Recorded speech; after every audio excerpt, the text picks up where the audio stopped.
ግንቦት 5 2018 ዓ.ም ጤና ይስጥልኝ እንደምናመሻችሁ የተከበራችሁ ተመልካቾቻችን ከኢትዮጵያ ቴሌቪዥን የረቡዕ ምሽት የኢቲቪ 57 ዜናዎችን ይዘን ቀርበናል። አበይት ዜናዎቹን አስቀድማለሁ። ጠቅላይ ሚኒስትር አብይ አህመድ ከፈረንሳዩ ፕሬዝዳንት ኢማኑኤል ማክሮን ጋር ተወያዩ።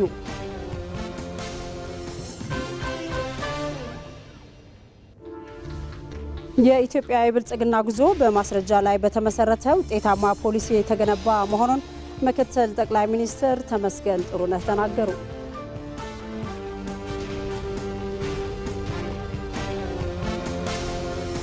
የአፍሪካ ግጭቶች በውጫዊ ጣልቃ ገብነት የተባባሱ መሆናቸውን ማወቅ ያስፈልጋል ሲሉ የተባበሩት መንግስታት ድርጅት ዋና ጸሐፊ አንቶኒዮ ጉተሬስ ተናገሩ።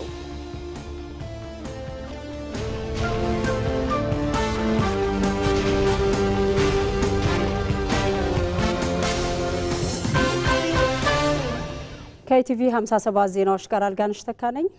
አብራችን ቆዩ።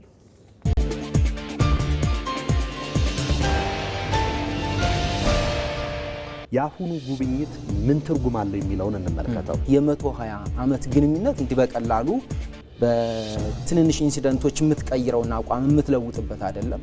በአሜሪካ ጉያ ስር፣ በአሜሪካ ትከሻ ስር፣ በአሜሪካ አፈሙዝ ስር ተንጠልጥለን 4 ኪሎ እንገባለን ብለው ብዙ ተስፋ አድርገው የነበሩ ተዘጋጅተው የነበሩ ነበሩ።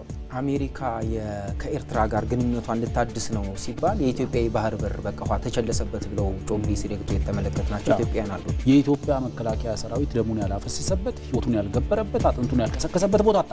የሚሰጠው የሌለ የሚቀበለው የሌለ ሀገር ነውና እንደዚህ አይነት ሀገር ጋር ልታደርግ የምትችለው ታክቲካል የሆኑ በተወሰነ አጋጣሚዎች ሊፈጠሩ የሚችሉ ግንኙነቶች አሉ። በደንብ ሲገለጥ ምንድነው የግብጽ ወታደር ይዞ የመጣው ፍላጎት ኢትዮጵያ ጎረቤት ላይ ሲሰፍር ምን ሊያሳካ ነው የመጣው? ባህር በር አልባ ያደረግነው ግን ራሳችን ተወደደም ተጠላም የትኛውም በዋይት ሃውስ የሚገኝ መንግስት ከኢትዮጵያ ጋር ግንኙነት ማድረጉ ስትራቴጂክ ነው፣ ሊቆርጠው አይችልም። የተባበሩ መንግስታት አይ ይሄን የማድረግ ማንዴት የላችሁ ማለት ነበረበት። የአፍሪካ ህብረት አይ ይሄን ማድረግ ማንዴት የላችሁ ማለት ነበረበት። አፍሪካ ቀንድ ላይ የታፈነች ሀገር የባህር በር የሌላት ኢትዮጵያ የምትባላለች። ስለዚህ እሷ የከፋ አደጋ እንዳይደርስባት እንጠብቃት ብለው እንዳልመጡ መታሰብ ያለበት ይመስለኛል። ሌሎች አማራጮችም እንዳሉ ለሌሎች አፍሪካ ሀገሮችም ለአሜሪካኖችም ትምህርት መስጠት ተቻለ። ተወደደም ተጠላም የትኛውም በዋይት ሃውስ የሚገኝ መንግስት ከኢትዮጵያ ጋር ግንኙነት ማድረጉ ስትራቴጂክ ነው፣ ሊቆርጠው አይችልም። የኢትዮጵያ የባህር ኃይል ግንባታን የፈረንሳይ መንግስት ሲያግዝ የባህር በር ጥያቄዋን ይቃወማል ተብሎ ማሰብ እኔ አንዳንዴ እንዴት አናሊሲስም እንደምንሰራ ይገርመኛል። ፈረንሳይ የሚታወቅ ነው ከጅቡቲ ጋር በጣም ጠንካራ ግንኙነት አላት። ከጅቡቲ ጋር ያላት ጠንካራ ግንኙነት ግን የኢትዮጵያን የባህር በር ጥያቄ እንድትቃወም ያደርጋት።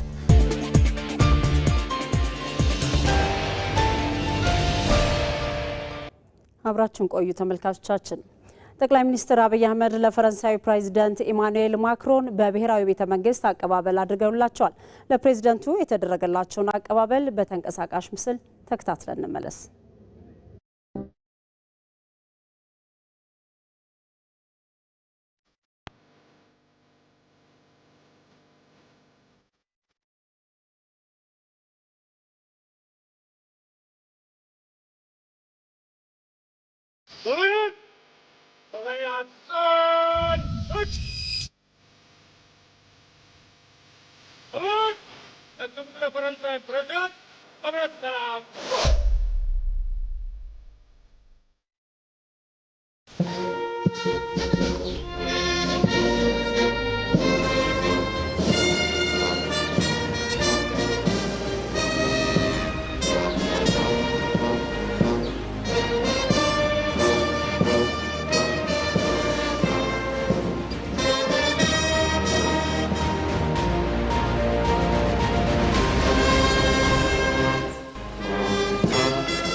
ጠቅላይ ሚኒስትር አብይ አህመድና ፕሬዚዳንት ኢማኑኤል ማክሮን በሳይንስ ሙዚየም ያደረጉትን ጉብኝት በተንቀሳቃሽ ምስል ተከታትለን እንመለሳለን።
ጠቅላይ ሚኒስትር አብይ አህመድ ከፈረንሳዊ ፕሬዚዳንት ኢማኑኤል ማክሮን ጋር ተወያይቷል።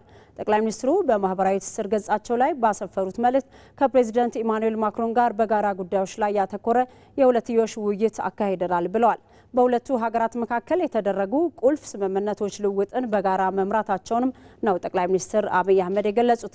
የታዳሽ የተቀናጀና ዘላቂ ኃይል እንዲሁም የዲጂታላይዜሽን ፕሮግራምን ለመተግበር የሚውል የ54.6 ሚሊዮን ዩሮ የብድር ስምምነትና የ150 ሜጋዋት የጂኦተርማል የመንግስትና የግል አጋርነት አዲስ የማዕቀፍና የፍኖተ ካርታ ልውጥ ይገኙበታል ሲሉም ጠቅላይ ሚኒስትር አብይ አህመድ ገልጸዋል። ጠቅላይ ሚኒስትር አብይ አህመድ ከፈረንሳዊ ፕሬዚዳንት ኢማኑኤል ማክሮን ጋር ያደረጉትን የሁለትዮሽ ውይይት በተመለከተ ተንቀሳቃሽ ምስል ተዘጋጅቷል። ተከታትለን እንመለስ።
ከአንድ ክፍለ ዘመን በፊት በአጼ ምኒልክና በፈረንሳይ ኩባንያዎች መካከል በባቡር ሀዲድ የተጀመረው የኢትዮ ፈረንሳይ ግንኙነት ዛሬ በዘመናዊ አቪዬሽን በታዳሽ ኃይልና በማክሮ ኢኮኖሚ ሪፎርም ታጅቦ አዲስ የታሪክ ምዕራፍ እየጻፈ ይገኛል።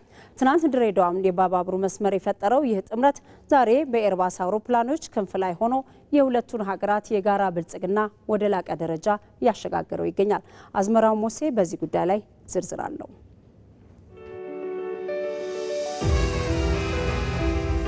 ታሪክና ጂኦፖለቲካ የሚገናኙበት አደባባይ ላይ ሁለት ስሞች ጎልተው ይነሳሉ። ኢትዮጵያና ፈረንሳይ። ግንኙነታቸው በዲፕሎማሲያዊ መጋረጃ የተሸፈነ ተራ ወዳጅነት አይደለም። ይልቁንም ከአንድ ክፍለ ዘመን በላይ ያስቆጠረ በብረት ሐዲድ ተጀምሮ በዘመናዊ አቪዬሽንና በታዳሽ ኃይል የገዘፈ ስትራቴጂካዊ ጥምረት እንጂ። ዛሬ ይህ ግንኙነት በመደመር እሳቤ ታጅቦ አዲስ መልክ ይዞ ቀጥሏል። ወደ ኋላ መለስ ስንበል ዓመቱ 1894 ነው። አጼ ምኒልክና የፈረንሳይ ኩባንያዎች የፈረሙት ውል የኢትዮጵያን የስልጣኔ በር ከፈተ። የአዲስ አበባ ጅቡቲ የምድር ባቡር መስመር። ይህ መስመር ሸቀጥ ብቻ ሳይሆን ዘመናዊነትን ጭምር አመላልሷል። ዛሬ የምናውቃት የድሬዳዋ ከተማ የዚሁ የፈረንሳይ የኢኮኖሚ አሻራ ውጤት ናት።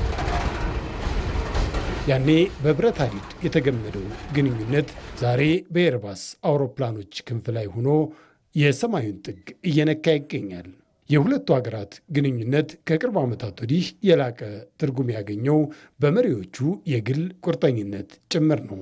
በሁለቱ ሀገራት መሪዎች በኩል የሚታየው መግባባት የጥብቅ ትብብር መገለጫ ነው።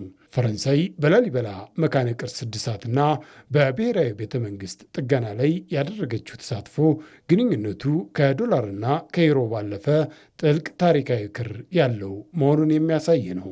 ይህም የመደመር ዲፕሎማሲያዊ ማሳያ ነው። ታሪክን ጠብቆ ለጋራ ብልጽግና በጋራ መቆም። በኢትዮጵያ ታሪክ፣ በኢትዮጵያ ጥንታዊ ስልጣኔ አክብሮትና አድናቆት ያላቸውና ያንም ወደ ነበረበት ለመመለስ ለመጠበቅ በሚደረግ ጥረት ሁሉ የበኩላቸውን አስተዋጽኦ ለማድረግ ከፍተኛ ፍላጎት እንዳላቸው አሳይተዋል። ለዚህም የኢፌዴሪ መንግስት ምስጋና ያቀርብላቸዋል። የእስካሁኑ ትብብራችን በአርኪኦሎጂና በምርምር ላይ ያተኮረ ነበር። እነዚህ ከ20 ዓመት በፊት የነበሩ ትብብሮች ናቸው። አሁን ደግሞ ፈረንሳይ ተጨማሪ እውቀትና ሙያ ለኢትዮጵያ የማጋራት ስራ ለመስራት ወስናለች። ዛሬ ከ60 በላይ የፈረንሳይ ኩባንያዎች በኢትዮጵያ ልማት ውስጥ ይንቀሳቀሳሉ። እንደ ቶታል ያሉ ግዙፍ የኤነርጂ ተቋማት የሀገሪቱን የነዳጅ ፍላጎት ሲያረኩ፣ በሌላ በኩል ደግሞ የቱሉ ሞዬ የጂኦተርማል ፕሮጀክት ኢትዮጵያ የምስራቅ አፍሪካ የንጹህ ኃይል ማማ ለማድረግ የፈረንሳይን ቴክኖሎጂ ይዞ ቀጥሏል። የኢትዮጵያ አየር መንገድ በአፍሪካ የመጀመሪያውን የ350-1000 አውሮፕላን ሞዴልን ከኤርባስ መረከቡ ደግሞ ፈረንሳይ በበረራ ቴክኖሎጂ የኢትዮጵያ ዋነኛ አጋር መሆኗን ዳግም ያረጋገጠ ነው። ኢትዮጵያ የጀመረችው የማክሮ ኢኮኖሚ ሪፎርም ለፈረንሳይ ባለሀብቶች ትልቅ የምስራች ይዟል። የውጭ ምንዛሬ ገበያው፣ የቴሌኮምና የባንክ ዘርፎች ክፍት መደረጋቸው ፈረንሳይን ወደ ኢትዮጵያ ይበልጥ እየሳባት ይገኛል። እናም የኢትዮ ፈረንሳይ የኢኮኖሚ ትብብር ትናንት በባቡር ሐዲድ የተተከለ ዛሬ በዘመናዊ ኢንቨስትመንት የለመለመና ነገ በጋራ ብልጽግና የሚያብብ ነው። ትናንት ድሬዳዋን በባቡር የፈጠረው ግንኙነት ዛሬ ኢትዮጵያን በአቪዬሽን ወደ ላቀ ደረጃ እያሸጋገራት ይገኛል። የፕሬዝዳንት ኢማኑኤል ማክሮን የአዲስ አበባ ምልልሶችም ፈረንሳይ በአዲሲቱ አፍሪካ ለምትከተለው ስትራቴጂ ኢትዮጵያ የልብ ትርታዋ መሆኗን ማረጋገጫ ነው። የኢትዮጵያና የፈረንሳይ ወዳጅነት ሲነሳ ቀድሞ የሚታወሰው የኢትዮ ጅቡቲ የባቡር መስመር ነው። ዛሬ ግን ይህ ግንኙነት በዲጂታል ትስስር ታድሷል።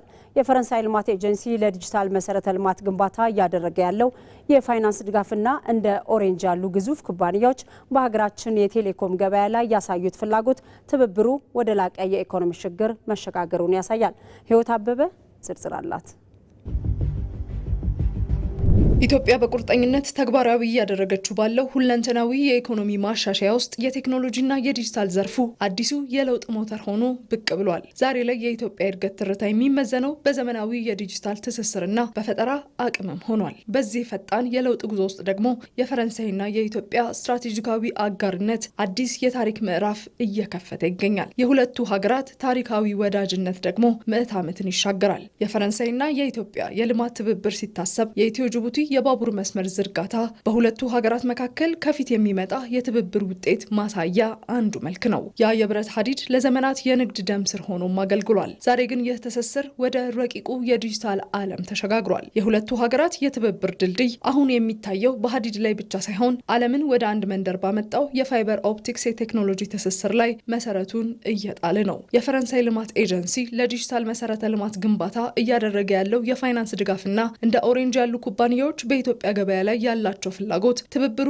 ከዲፕሎማሲ ባለፈ ወደ ጽኑ የኢኮኖሚ ትስስር ማምራቱን ያሳያል። ይህ ስልታዊ አጋርነትም በሶስት ግዙፍ ምሰሶዎች ላይ የቆመ ነው። የመጀመሪያው የክህሎት ሽግግር ነው። የቴሌኮም ዘርፉ ለውድድር ክፍት መደረጉን ተከትሎ የፈረንሳይ ኩባንያዎች በሳይበር ደህንነትና በዳታ ማዕከል ግንባታ ላይ እየሰሩ ይገኛል። ዋናው ትርፋችን ግን የቴክኖሎጂው ቁስ ሳይሆን የኢትዮጵያውያን ባለሙያዎች የሚቀስሙት ዓለም አቀፍ እውቀት ነው። ሁለተኛው የመንግስትን አገልግሎት ወደ ዲጂታል ለመቀየር በሚደረገው ጥረት የፈረንሳይ ተሞክሮ ትልቅ ግብዓት መሆን ችሏል። በተለይ በኢትዮጵያ የሚገኙ ስታርታፖች ከፈረንሳዩ ስቴሽን ኤፍ ጋር ያላቸው ግንኙነት ለወጣቶች አዲስ የፈጠራ በርን ከፍቷል። የመጨረሻው ደግሞ ትብብሩ መሬት ላይ ብቻ ሳይሆን ህዋ ላይም መድረሱን ያመላክታል። በጠፈር ሳይንስ ስልጠናና የዲጂታል መሰረተ ልማቱን የሚመግበው የፀሐይ ኃይል ልማት ላይ እንደ ቶታል ኢነርጂስ ያሉ ኩባንያዎች በሰፊው እየተሳተፉ ይገኛል። ባለንበት ወቅት ኢትዮጵያ በምስራቅ አፍሪካ ቀዳሚው የኢንቨስትመንት ማዕከል እየሆነች ነው። ከ75 ሚሊዮን በላይ የኢትዮ ቴሌኮም ደንበኞችና ከ45 ሚሊዮን በላይ የቴሌብር ተጠቃሚዎች መኖር የገበያውን ግዙፍነት ያሳያሉ።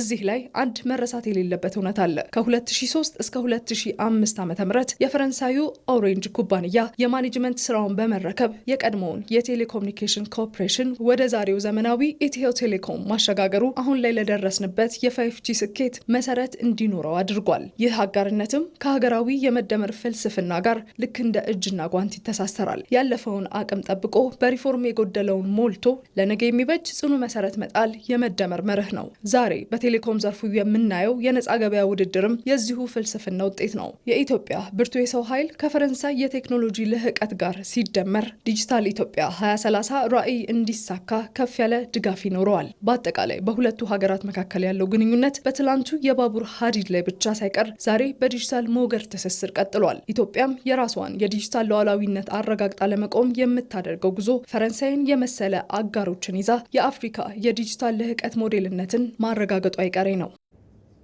ጠቅላይ ሚኒስትር አብይ አህመድ ኢትዮጵያ የዓለምን ሰላም በማስጠበቅ እኩልነትን ለማጽናትና ለጋራ ራዕይ ስኬት እንደ ሁልጊዜ ሁሉ ከተባበሩት መንግስታት ጎን በአጋርነት እንደምትቆም ተናገሩ። የተባበሩት መንግስታትና የኢትዮጵያ የ80 ዓመታት ጉዞ የነገ ራዕይም በጋራ መገንባት ላይ ትኩረቱን አድርጎ ተከብሯል። በሌላ በኩል ኢትዮጵያና ፈረንሳይ ግንኙነታቸውን የሚያጠናክሩ የጋራ ስምምነቶችን ፈጽመዋል። ተመልካቾቻችን በዚህ ጉዳይ ላይ ተጨማሪ መረጃዎችን ልትሰጠን ሮዛ መኮንን በቀጥታ መስመር ላይ ትገኛለች። ሮዛ እንዴት አመሸሽ? የፈረንሳይ ፕሬዚደንት ኢማኑኤል ማክሮን በኢትዮጵያ የስራ ጉብኝት አድርገው ነበር። ጉብኝታቸው ምን ይመስላል? ከሱ ጋር አያይዘሽ ደግሞ የኢትዮጵያና የተባበሩት መንግስታት የ80 ዓመታት አጋርነት እንዴት ነው የሚገለጸው?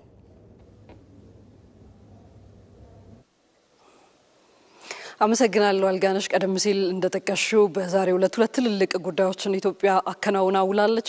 የመጀመሪያው የፈረንሳዩ ፕሬዝዳንት ኢማኑኤል ማክሮን የስራ ጉብኝት በኢትዮጵያ አድርገዋል። በስልጣን ዘመናቸው ሶስተኛ ጊዜ ይፋዊ የሆነ የስራ ጉብኝት ነው በኢትዮጵያ ያደረጉት።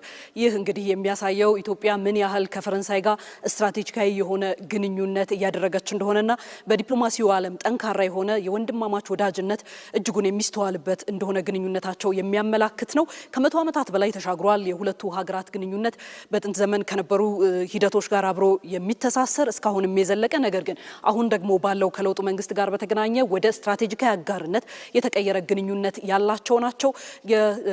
የፈረንሳዩ ፕሬዝዳንት ኢማኑኤል ማክሮን በቆይታቸው እንግዲህ ይፋዊ የሆነ ደማቅ የሆነ አቀባበል በብሔራዊ ቤተመንግስት ተደርጎላቸዋል። የሳይንስ ሙዚየምንም እንደዚሁ ተዘዋውረው ጎብኝተዋል። ሀገራቱ በተለያዩ የትብብር ሂደቶች ላይ ትኩረት አድርገው በጋራ ይሰራሉ። በቅርስና የቅርሳ ቅርስ አካባቢ የመጠበቅ ቅርስ በማደስ ላይ ትኩረት ያደረጉ ግንኙነቶች እንደነበራቸው ይታወቃል። ከኢኮኖሚ ትብብሮችም እንደዚሁ እንዳላቸው የእዳ ሽግሽግም ጋር በተገናኘ አጋር ሆና ስትሰራ እንደቆየች ይታወቃል። ፈረንሳይ በኢኮኖሚም እንዲሁ በሰፊው ትብብር ያላቸው የንግድ ልውውጥ ያላቸው ጠንካራ ግንኙነትን በዲፕሎማሲ ረገድም የመሰረቱ እና የወንድማማች ግንኙነት የሚታይባቸው ሀገራት ናቸው። እንግዲህ የዛሬው ጉብኝታቸው እነዚህን ሁሉ ሂደቶች የማጠናከር የበለጠ ቅርጽ እንዲይዙ የማድረግ ስራዎች የሚከወኑበት ነው። ነው በታዳሽ ኃይል ላይ በቴክኖሎጂ ላይ በኢኖቬሽን ላይ ወይም በፈጠራ ላይ ሰፋፊ ስራዎችን ከፈረንሳይ መንግስት ጋር ኢትዮጵያ የምታከናውንበት ሂደት አለ። ስለዚህ እዛ ላይ ትኩረት ተደርጎ የቆየ ነው። በዛሬው ዕለትም ትልቅ የሚባል ስምምነት እንደዚሁ የተፈጸመበት ነው። ወደ 54.6 ሚሊዮን ዩሮ የሚሆን በታዳሽ ኃይል በዲጂታላይዜሽን ዘርፍ ላይ በዚህ ላይ ትኩረት ያደረገ ስራዎችን ለመስራት የሚያስችል የብድር ስምምነት የተፈረመበት ነው። በቆይታቸው የፌዴራል ጠቅላይ ሚኒስትር ዶክተር አብይ አህመድና ኢማኑኤል ማክሮን በነበራቸው ቆይታ ማለት ነው። ኢትዮጵያ እንደሚታወቀው ታዳሽ ኃይል ላይ በስፋት እየሰራች እንደሆነ ይታወቃል። የውሃ ኃይልን መጠቀም የንፋስ ኃይል ላይ እንደዚሁና የሶላር ኃይል መገንባት ላይ ትኩረት አድርጋ እያከናወነች ያለችውን ስራ በእጅጉ እንደሚደግፈው ይጠበቃል። የሳይንስ ሙዚየም ጉብኝታቸው በተለይ ኤአይ እና ኢኖቬሽን ላይ ከወጣቶችም ጋር ተያይዞ ያለውን ሁኔታ ሀገራቱ ከዚህም በበለጠ በትብብር እንዲሰሩ ለማድረግ የሚያስችል እድልን የሚፈጥር ነው። ከዛ ጎን ለጎን ሌሎች ጂኦተርማል ኃይል ላይም በጋራ ሊሰሩ የሚችሉባቸው ጉዳዮች ላይ እንደዚሁ ከስምምነትና ከንግግር የደረሱበት አመርቂ ቆይታ የነበራቸው ሁለቱን ሀገራት ግንኙነት የበለጠ ከፍ ሊያደርግ የሚችል ቆይታም የተስተዋለበት ነበረ። እንግዲህ ሁለተኛው ትልቁ ሁነት ዛሬ ኢትዮጵያ ያከናወነችው የተባበሩት መንግስታት ድርጅትና የኢትዮጵያ ያለፉት 80 ዓመታት ጉዞን የሚዳስስ እንደሚታወቀው 80 ዓመታት የምስረታ በዓሉን የተባበሩት መንግስታት ድርጅት ያከበረ ነው። በዛ ውስጥ ደግሞ ኢትዮጵያ መስራች ሆና ከሊግ ኦፍ ኔሽን ጀምሮ ያደረገችውን አስተዋጽኦ በሚዳስስ መልኩ በሰፊው የተከበረበት እጅግ የደመቀ ነበረ። ኢትዮጵያ ባለፉት 80 ዓመታት የተባበሩት መንግስታት ድርጅት አንድ አጋር ሆና የዘለቀችበትን 4 ያህል ቴምብሮች 192 የሚሆኑ የፖስታ አባላት የዓለም ፖስታ አባላት ሀገራት ተዘዋውረው ኢትዮጵያ የነበራት ሚና በተባበሩት መንግስታት ድርጅት ውስጥ ምን ይመስላል የሚለውን የሚዳስስ ቴምብርም በኢፌዴሪ ጠቅላይ ሚኒስትር ዶክተር አብይ አህመድ እንዲሁም በተባበሩት መንግስታት ዋና ጸሐፊ አንቶኒዮ ጉተሬዝ ይፋ የተደረገበት ምሽትም ነው። ጠቅላይ ሚኒስትር አብይ አህመድ መልእክታቸውን አስተላልፈዋል። በዚሁ ወቅት ማለት ነው በተለይም ኢትዮጵያ የሀገራት ሰላም እንዲጠበቅ የተባበሩት መንግስታት ድርጅት ዋና ምሰሶ አድርጎ የያዛቸውን ሰላምን መጠበቅ፣ ክብር ሀገራት እንዲጠብቁ፣ ነጻነትን፣ እኩልነትን የመሰሉ ሂደቶች ላይ ኢትዮጵያ ተሟግታ እነዛን አብሮ ባጋርነት በመቆም ከተባበሩት መንግስታት ድርጅት መስራችነት ጀምሮ እነዚህ ፕሪንሲፕልስ እነዚህ ህግጋት ወይም እነዚህ መርሆች እንዲጠበቁ በስፋት የሰራች ሀገር ስለመሆኗ አንስተዋል። ለተባበሩት መንግስታት ድርጅት የነበራትን አበርክቶም በሰፊው በጉልህ ያነሱበት ነበረ። እንዲሁም የአንቶኒዮ ጉተሬዝን አመራርም እንደዚሁ ያደነቁበት ሂደት ነበረ። ከዛ ባለፈ የዚህ የአንቶኒዮ ጉተሬዝም ኢትዮጵያ ያደረገችውን በሰላም ማስከበር የነበራትን ሚና ነጻነታቸውን እንዲጠብቁ የአፍሪካ ሀገራት የሰራችውንም ስራ በጉልህ ያነሱበት ኢትዮጵያ ኢኮኖሚ እድገቷ በፍጥነት ላይ እንዳለ ጭምር የራሳቸውን ልምድም በየአመቱ ቢመላለሱም ኢትዮጵያ እስከማያውቋ ድረስ እየተቀየረች መሆኑንና ፍጥነቱን ያነሱበት ሂደት ነበረ። ይህን ይመስላል እንግዲህ ሁለቱ የኢትዮጵያ የዛሬ ውሎና ቆይታ ማለት ነው። አልጋነሽ መልካም ሮዛ ለሰጠሽን መረጃ እናመሰግናለን። መልካም ምሽት። እንቀጥላለን ተመልካቾቻችን። በመከባበርና በጋራ ጥቅሞች ላይ የተገነባው የኢትዮጵያና የፈረንሳይ ግንኙነት ዘመናትን እየተሻገረ ነው። የሁለቱ ሀገራት ግንኙነት ከታሪካዊ መስተጋብር አልፎ ለወደፊት የጋራ ብልጽግና መሰረት የጣለ ነው። የየሀገራቱን ታሪካዊ ግንኙነት በተመለከተ ነጻነት ፍቅሩ በትንታኔ ተመልክተዋለች።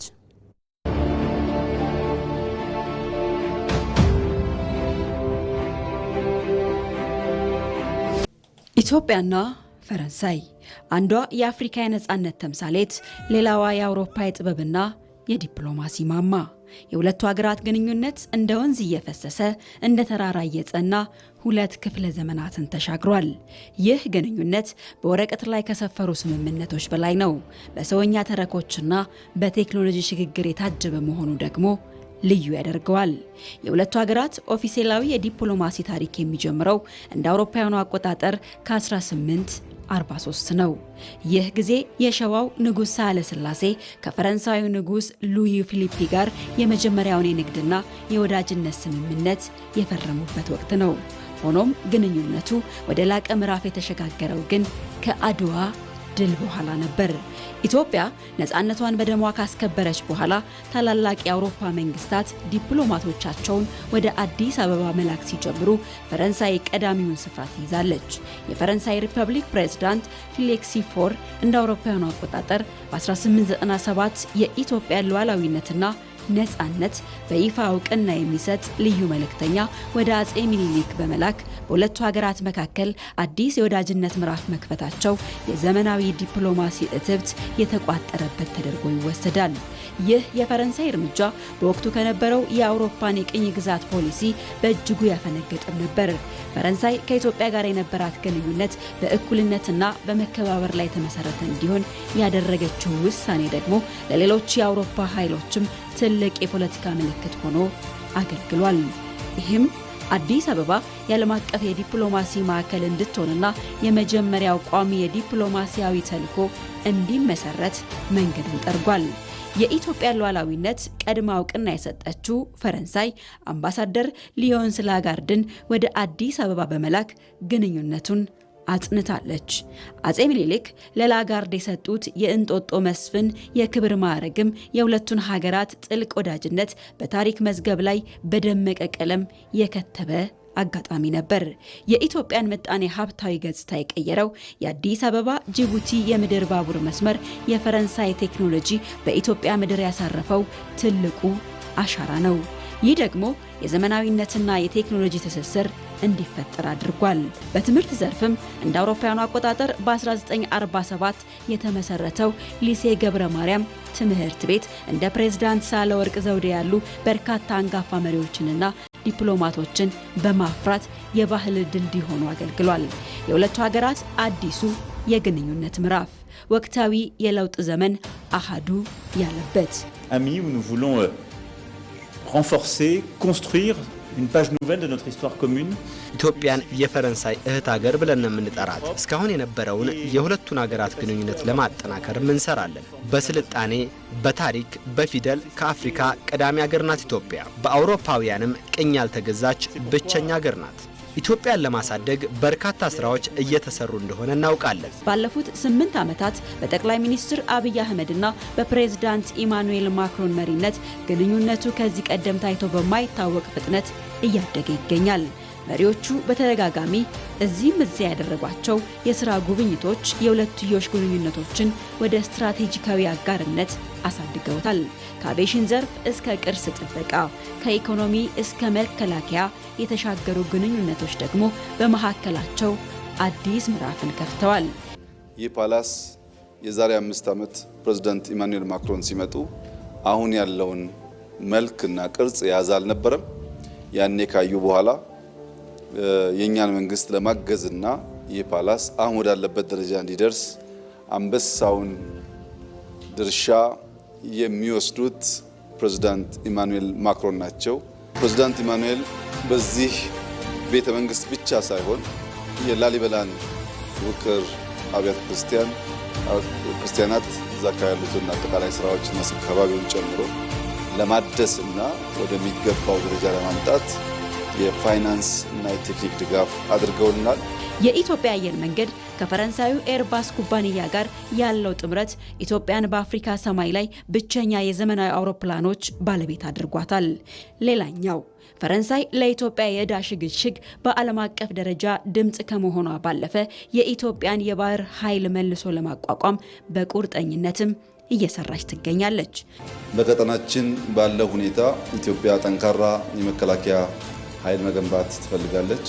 በተለይም በአየር ኃይልና በባህር ኃይል ረገድ ከፈረንሳይ መንግስት ጋር ተባብረን ጠንካራ አየር ኃይል፣ ጠንካራ ባህር ኃይል ለመገንባት ላለው ፍላጎት ፕሬዝዳንት ማክሮን በሁሉም መስክ ድጋፍ ለማድረግ እና ከኛ መከላከያ ሚኒስትር ጋር ለመስራት የትብብር ስምምነት ተፈራርመናል። ባለፈው 2024 የፈረንሳይና የኢትዮጵያ የሁለትዮሽ ንግድ ከ812 ሚሊዮን ዩሮ በላይ መድረሱ ደግሞ ግንኙነቱ በጠንካራ የኢኮኖሚ መሰረት ላይ መቆሙን ያሳያል። ከእንጦጦ እስከ ፓሪስ፣ ከሐረር እስከ ማርሴይ የዘለቀው ይህ ወዳጅነት በታሪክ መከባበር ላይ ብቻ የተገነባ ሳይሆን ለወደፊት የጋራ ብልጽግና የታለመ የስልጣኔዎች መስተጋብር ሆኖ ዛሬም አለ። የተባበሩት መንግስታት የተመሰረተበትን 80ኛ ዓመት በአዲስ አበባ አክብሯል።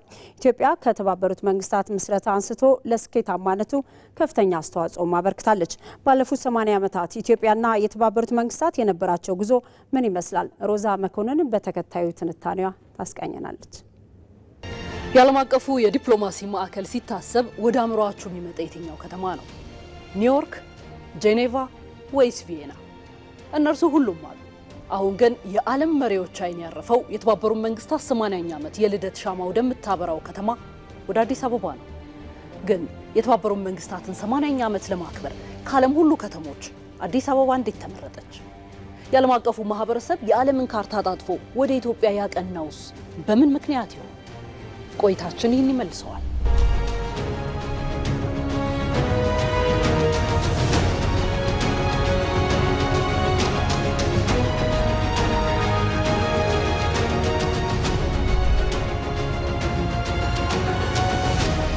አንጋፋው የዓለም አቀፍ ተቋማት ቁንጮ የተባበሩት መንግስታት 80ኛ ዓመት የምስረታ በዓል በኢትዮጵያ ይከበራል።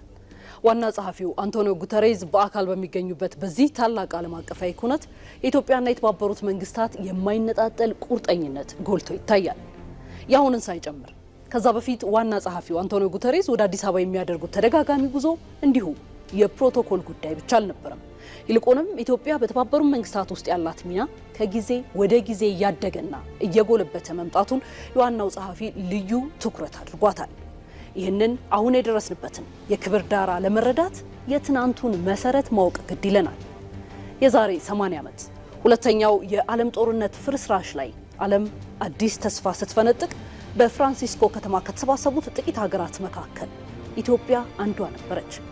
በወቅቱ ኢትዮጵያ ቻርተሩን በመፈረም ብቻ አላበቃችም።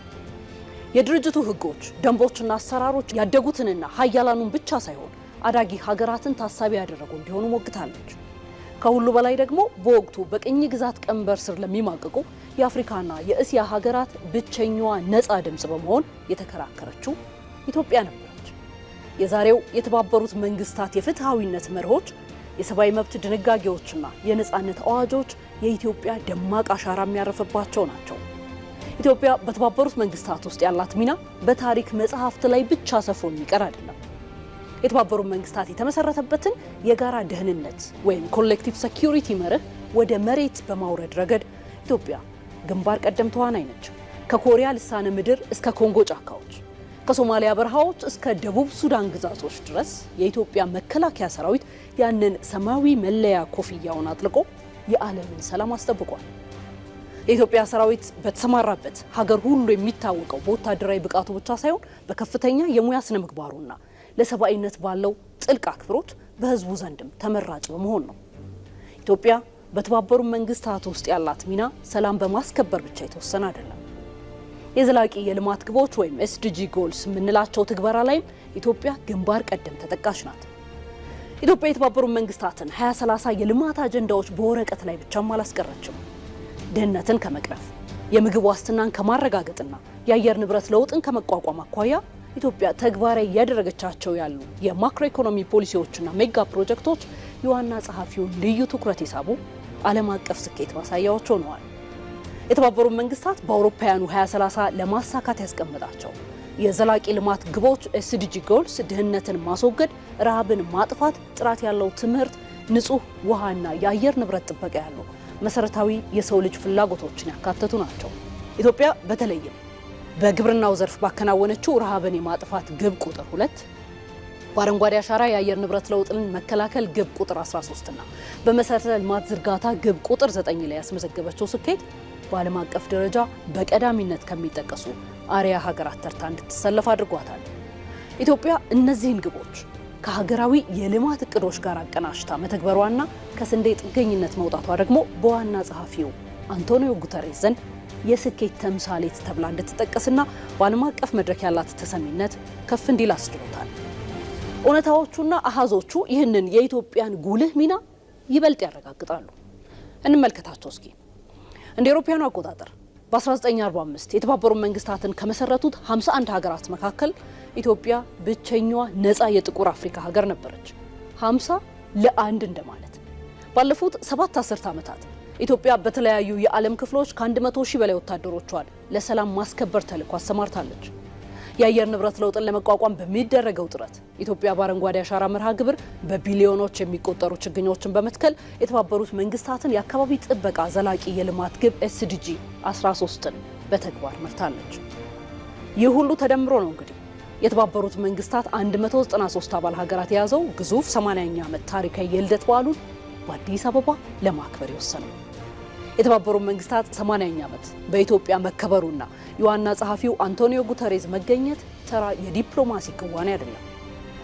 ይህ የዓለም አቀፉ ማህበረሰብ ለኢትዮጵያ የሰጠው የክብር ሜዳሊያ ነው። ኢትዮጵያ የተባበሩት መንግስታት መስራች ብቻ ሳትሆን የትናንቱ የነጻነት ትግል፣ የዛሬው ሰላም ማስከበርና የነገው ዘላቂ የልማት ግቦች ትግበራ ህያው አምድ መሆኗን በተግባር አረጋግጣለች። ይህም በትውልዶች ሁሉ እንዲዘከር ለማስቻል ኢትዮጵያ ዓለምን አቋርጠው በተለያዩ ሀገራት ዜጎች እጅ የሚደርሱ የፖስታ ቴምብሮችን ይፋ አድርጋ ለትብብራቸው ምስክርነትን አኑራለች። ዋና ጸሐፊው አንቶኒዮ ጉተሬዝ በኢትዮጵያ የሚያዩት የአንድ ሀገር ስኬትን ብቻ አይደለም። ይልቁንም አፍሪካና አዳጊው ዓለም ሊደርሱበት የሚችሉትን የተስፋ ከፍታ ጭምር ነው። ኢትዮጵያ በተባበሩት መንግስታት መድረክ ላይ የነበራት ድምፅ ዛሬም እያስተጋባ ነው። አቋሟም ከመቼውም ጊዜ በላይ ጎልብቷል። የአፍሪካ ግጭቶች በውጫዊ ጣልቃ ገብነት የተባባሱ መሆናቸውን ማወቅ ያስፈልጋል ሲሉ የተባበሩት መንግስታት ድርጅት ዋና ጸሐፊ አንቶኒዮ ጉተሬዝ ተናግሯል። ዋና ጸሐፊው ይህንን የተናገሩት 10ኛው የአፍሪካ ህብረትና የተባበሩት መንግስታት ድርጅት ስብሰባ በአፍሪካ ህብረት በተካሄደበት ወቅት ነው። በሳህል ሀገራት ያለው ግጭትና በመካከለኛው ምስራቅ የተፈጠረው ቀውስ አፍሪካን ክፉኛ ዋጋ እያስከፈላት ስለመሆኑም የተናገሩት ደግሞ የአፍሪካ ህብረት ኮሚሽን ሊቀመንበር መሐመድ አሊ ዩሱፍ ናቸው። ቶማስ ኃይሉ ተጨማሪ ዘገባ አዘጋጅቷል። የአፍሪካ ህብረትና የተባበሩት መንግስታት ያላቸውን የትብብር ማዕቀፍ ትግበራ ሂደት የሚገመገሙበት የሰላምና የደህንነት ጉዳዮች ላይ ትኩረት ሰጥተው የሚመክሩበት መድረክ ነው የአፍሪካና የተባበሩት መንግስታት ዓመታዊ ስብሰባ። ዘንድሮ ለ10ኛ ጊዜ በተካሄደው ስብሰባም የአፍሪካ ህብረት ኮሚሽን ሊቀመንበር መሐሙድ አሊ ዩሱፍና የተባበሩት መንግስታት ድርጅት ዋና ጸሐፊ አንቶኒዮ ጉተሬዝ በተለያዩ ሀሳቦች ላይ ተወያይተዋል። በዚህም በአፍሪካ በተለያዩ ሀገራት የሚታየው ግጭትና በመካከለኛው ምስራቅ የተከሰተው ጦርነት አህጉሪቱን ከፍተኛ ዋጋ እያስከፈላት ስለመሆኑም ኮሚሽን ሊቀመንበሩ መሐሙድ አሊ ዩሱፍ ተናግረዋል። አፍሪካን እየገጠሟት ካሉ ችግሮች መካከል እድገቷን የፋይናንስ መዋቅሩን በገንዘብ በመደገፍ የአጀንዳ 2063 እና 2030 ትግበራን እውን ማድረግ ነው። ይህም የዓለም አቀፉ ስርዓት ሚዛኑን እንዲጠብቅ ለማስቻል ነው። በሌላ በኩል በአህጉሪቱ ማለትም በሳህል ሀገራትና በሱዳን ጨምሮ በሌሎች ቦታዎች ያለው ቀውስ ከፍተኛ ዋጋ እያስከፈለን ነው። ይህም ድጋፍ ያስፈልገዋል። በመካከለኛው ምስራቅ የተፈጠረው ቀውስ በአህጉሪቱ የምግብና የሸቀጦች ዋጋ እንዲጨምር አድርጓል። የነዳጅ ዋጋም በአንዳንድ ሀገራት እስከ 150 በመቶ ጭማሪ አለው። ይህም አሳሳቢው ጉዳይ ነው። በአፍሪካ የተለያዩ አካባቢዎች የሚከሰቱ ግጭቶች ቀጥተኛ ባልሆኑ አካላት የሚደገፍ ስለመሆኑም መገንዘብ ያስፈልጋል ሲሉ የተባበሩት መንግስታት ድርጅት ዋና ጸሐፊ አንቶኒዮ ጉተሬዝ ጠቁመዋል። በመሆኑም አህጉሪቱ እያጋጠሟት ያሉ ችግሮች እንዲፈቱም እንደ ስትራቴጂያዊ አጋር ድጋፍ እንደሚያደርጉ ገልጸዋል።